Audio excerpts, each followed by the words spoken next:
Okay, so the the deal with high G worlds, for those that don't know, is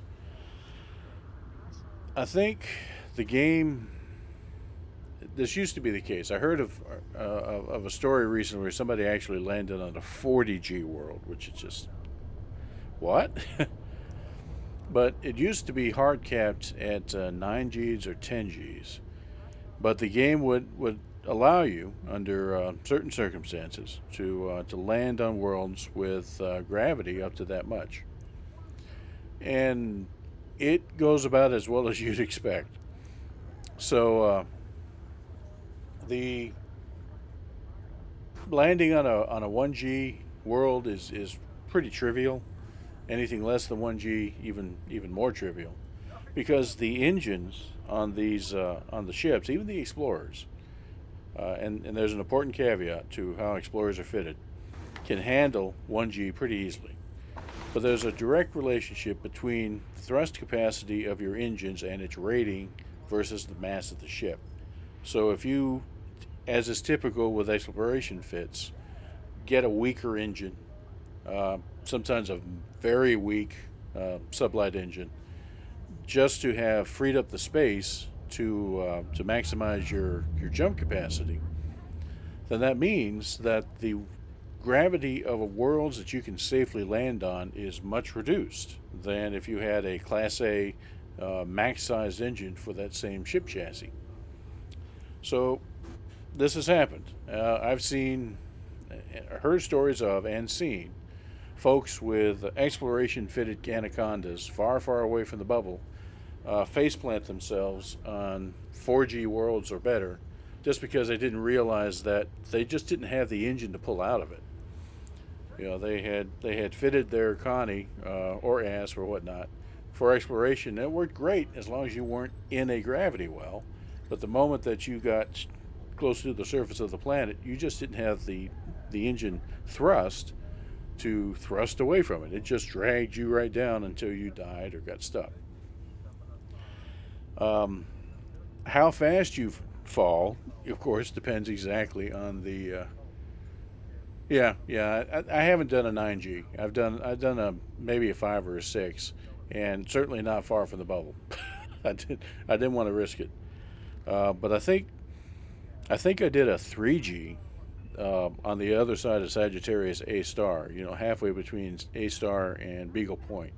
Because at that point, I kind of learned what my limits were, and 3G was pushing it in my Anaconda at the time. But the thing is with very high G worlds, even with a ship with a maximum thrust engine, you had to goose it. You had to be very careful about how you actually approached it.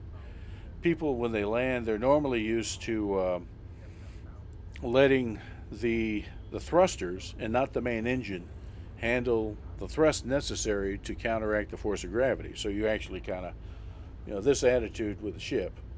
Whereas if you're on a high G world, you need to let more and more of the main engines take care of keeping you off the ground.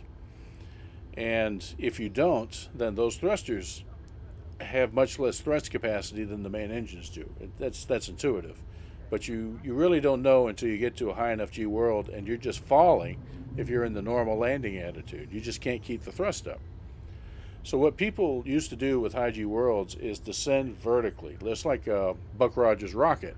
Just use the main engines to coast down very carefully until they got kind of close to the surface, and then this risky maneuver, they'd have to transition from vertical thrust, to a landing attitude, which is still horizontal. So you have to go from, okay, I'm safe like this, and I can maneuver up and down using the main engines, but how do I go from here without just smashing into the ground like a pancake? And lots of people came up with different techniques to make that happen, and some of them were really creative.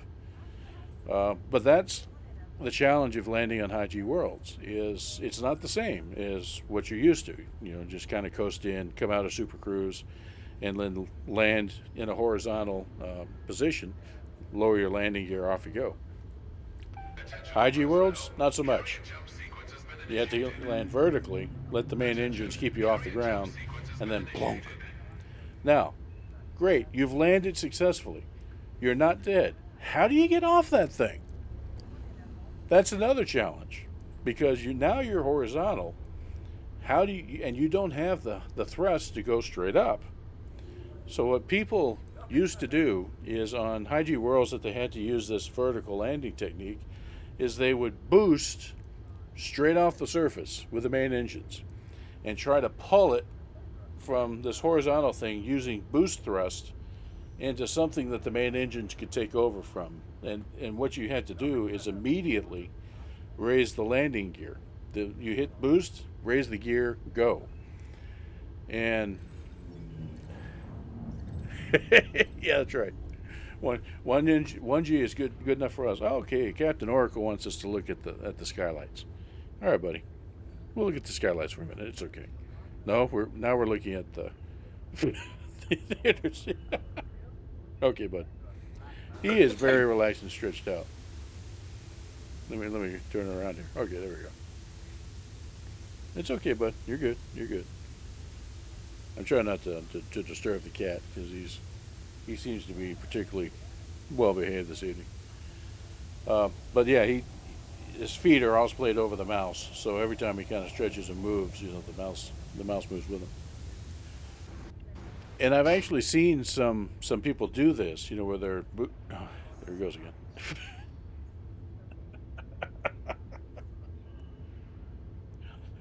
Well, they're doing this boost straight off the surface trick, and if they don't get it right, boom.